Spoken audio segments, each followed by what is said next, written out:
there's obviously in the world today some mistreatment of women in Muslim countries.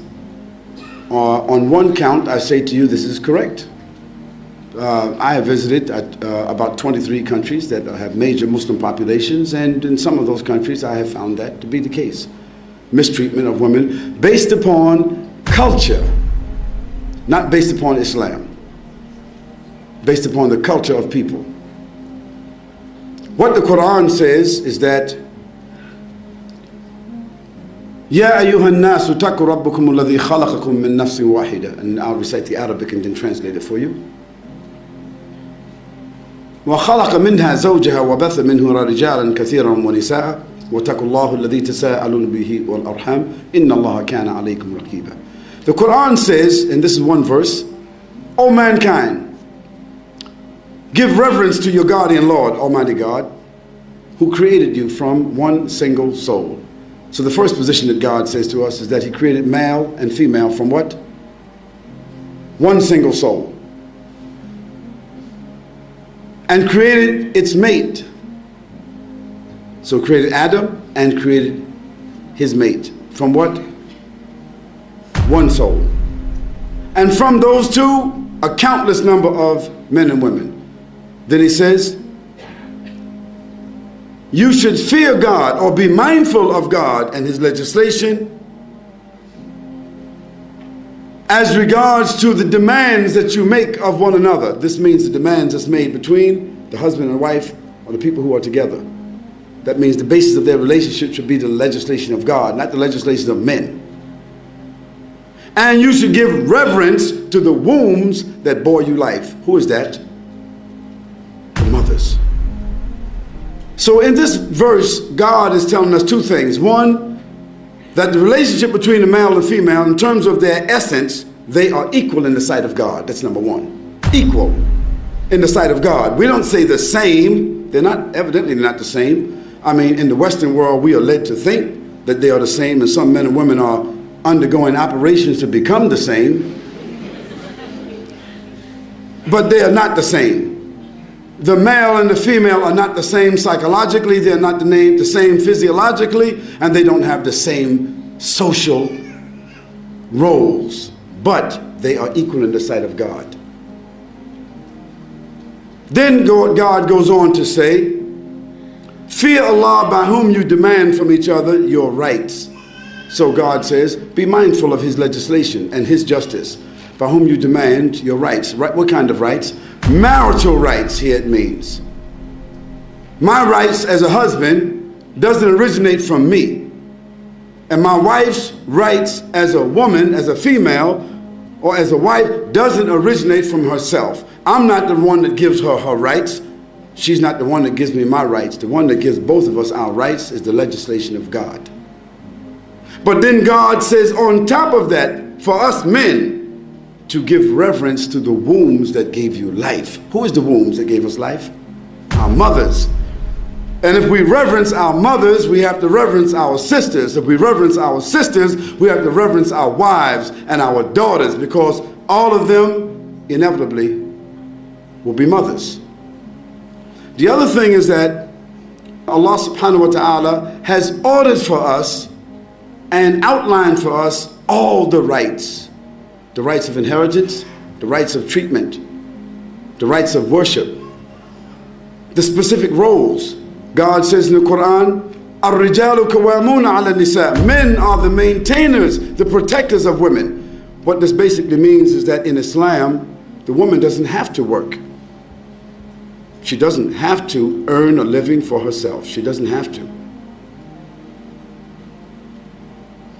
The husband cannot order her to wash the dishes, wash the clothes, iron his clothes, fix his food. He can't order her to do anything. But God has ordered him, on the contrary, to maintain her. And she doesn't have to work at all. Because God said, الرجال قوامون على النساء. But God has given to the women one of the gravest tasks. One is one they cannot avoid. unless they take their uterus out, and that is having children. That is the task that God has given to women, to bear children. Now that doesn't mean that is their only task, but that is a task they cannot avoid. And that task of having children, men certainly couldn't do it, even if they wanted to. If a man tried to have a child, he would die. And if he did have a child, psychologically, he would never be able to deal with children the way that women do. But God has given the women the capacity to have children, to take care of those children, and in many cases, take care of their husband, themselves, and other people's children, because they have the psychological capacity to do that. This is the gift that God gave to women. To be what? To be the hands that rock the cradle of civilization. All prophets had mothers. And all prophets were children at one time, and they were nurtured by their mothers. So in Islam, the position of a woman is that of sensitivity, one of sanctity. Now, if there are Muslims who don't respect women because of their culture, whether it's Arab culture, whether it is Asian culture, whether it is African culture, or there is American culture, any other culture, that is not an indictment against Islam. That's an indictment against those Arabs or those Africans or those Asians or those who disrespect women. The other thing is, the Western countries that claim to be the champions of social justice and the freedom and liberation of women, they are the ones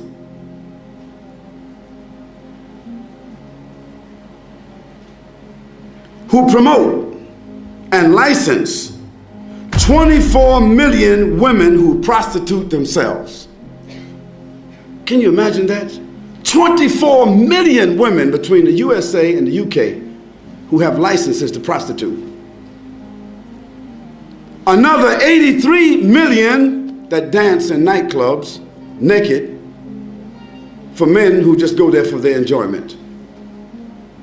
Does that sound like a civilized place? Does that sound like a civilized society? Does that sound like a society that has in their hearts the humanity for women?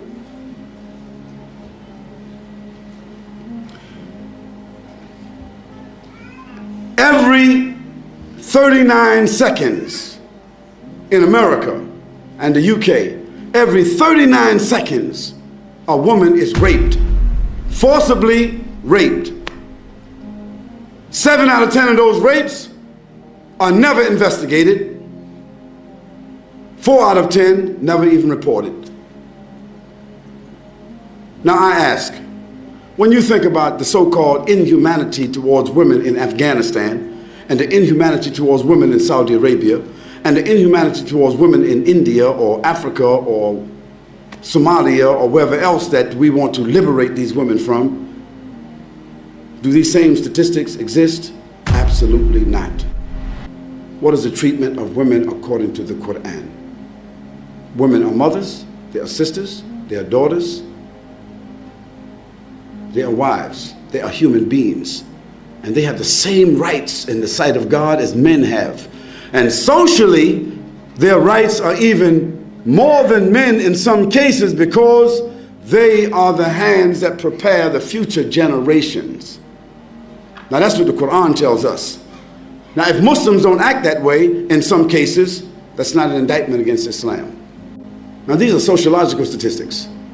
I don't say that this doesn't exist in other places, but why should it exist in a place where people are supposed to be the champions of human rights, social justice, who are offering to the world their new world order, and who say that women are mistreated in other places, yet the greatest disparagement, where in the world do you find naked women on a billboard, which even children can see, selling a candy bar?